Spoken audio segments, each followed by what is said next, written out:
বিকাল বেলা থেকে শুরু করে দিছি নাস্তা বানানোর লাগা, মানে বিকালের নাস্তা খাইবো সব। তো আমার জামাই কইতাছিল লুচি খাইবো, ফুলকু ফুলকু, আর গরম গরম ঝাল ঝাল আলুর দম খাইবো। তো যে কথা সেই কাজ, আমিও শুরু করে দিলাম। এই যে দেহ বেলুন ফিরি দিয়া ডলাডলি, তারপরে এই যে এখন শুরু করে দিছি ছুরি দিয়া কাটাকাটি। মানে কি জানো, এখন এবার ফুলকু ফুলকু গরম তেলের মধ্যে রুচি ভাজা শুরু হয়ে গেছে গা। আর যেই না আমি ক্যামেরাটা ওপেন করছি, তখনই আমার রুচি দেখতেছি ফুলতাছে না। চিন্তাটা করে দেখছো, এমনি কিন্তু রুচি ফুললে ফুললে এক একটা হইয়া রয়েছে, মানে বেলুনের মতন।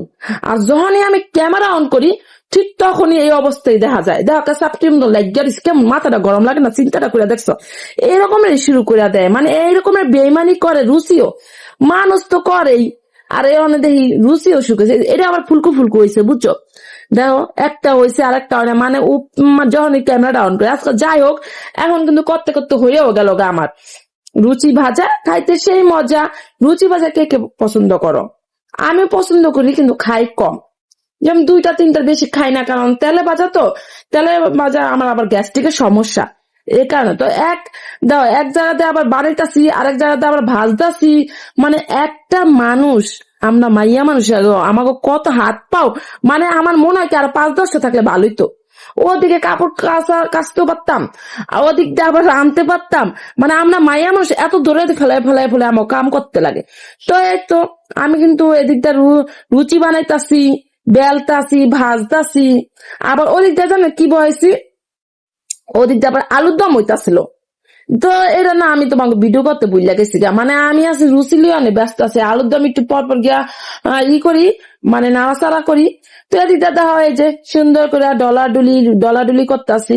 আরেকটা কথা কই, আমি কিন্তু রুটি ভালো করে গুল করতে পারি না। আগের যখন আমি রুটি বানাইতাম, তখন ঠিক অনেক সুন্দর আমি রুটি বানাইতে পারতাম। তা বুঝে কয় না, মানুষ হলো স্বভাবের দাস। তো মাঝখানটা তো রুটি বুটি বানাই না, বুঝছো?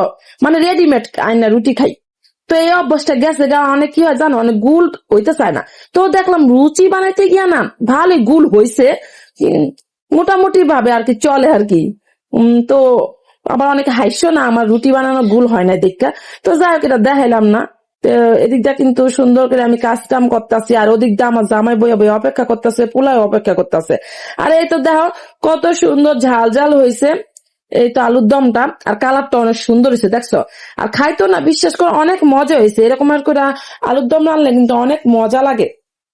তো কি অবস্থা তোমার গো? তোমরা কি করলা বিকাল বেলা? আমি তো এই যে বিকালে সন্ধ্যার নাস্তা আর কি, বিকালের সন্ধ্যার নাস্তাটা তৈরি করে আনলাম। এই যে গরম গরম আনছি, অনেক পোলা খায় না। এই পোলাটার কামই, বিশ্বাস করো, এই পোলাটা কিচ্ছু মুখে দিতে চায় না।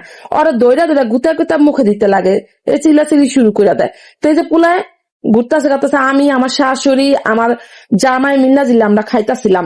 আর এদিকটা পোলার এই যে মুখে দিতে পোলায় দৌড় দেয়। এই যে আলুটা নিছি না, পোলার দিতে লইছে, আর পোলায় দৌড় দিয়ে গেছে গা।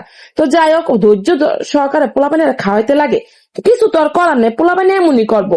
পোলাপানের কামই দৌড়াদৌড়ি ফলায় ফলায় খাইবো, এক জাত বইয়া খাইতে চায় না। এদিকটা আমি আর আমার জামাই সবাই মিললে আমরা খাইতেছিলাম।